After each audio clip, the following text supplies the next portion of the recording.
So this MetaHuman Crowd plugin can be downloaded from the Fab marketplace. This is one of the most useful MetaHuman related plugins to check out for Unreal Engine 5.8, especially if you want to simulate a large number of characters in your environment. I may create a detailed video tutorial later where I explain exactly how this system works and how you can customize it. But for this demonstration, let me quickly show you the basic setup. After you download and install it, open the plugins window and make sure both MetaHuman Crowd and MetaHuman Crowd content are enabled. Okay, now let me show you how I implemented this in my scene. These actors are MetaHuman Crowd spawner blueprints and they are part of the MetaHuman Crowd content plugin.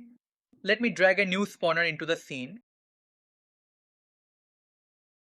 Here you can specify the spawn count. You also need to add the entity types. The entity type uses a crowd config data asset. These data assets can also have an optional parent asset, which contains most of the behavior traits. As you can see, many of the basic crowd traits are already predefined in the parent asset. The state tree is basically the logic system that controls what each crowd character is doing at any moment. Each state can have its own conditions, tasks, and transitions. A condition decides whether a state is allowed to run. A task is the actual work that happens inside that state. A transition decides when the character should leave the current state and move to another one.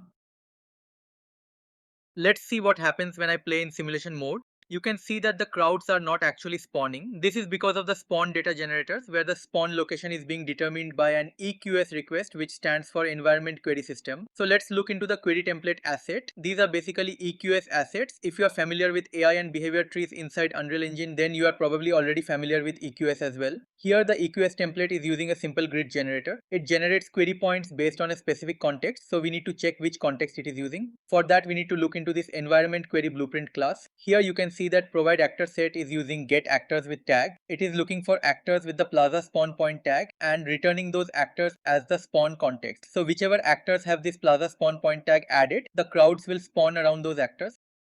You can see that these target points have that exact tag.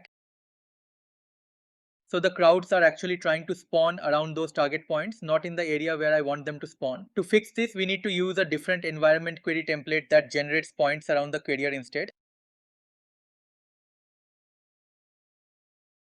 Here the query I am passing is generate around querier. The querier is the actor that sends the query, and in this case that is our crowd spawner actor. So now instead of using those tagged target points, the EQS grid will generate around the crowd spawner itself.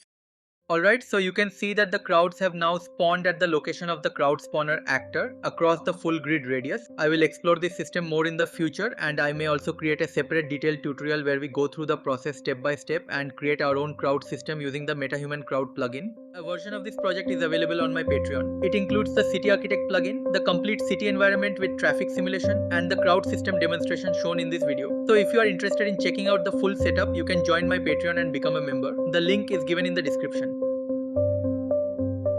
Thanks for watching, and if you find this useful, like, share and subscribe to my channel, and I will see you in the next video.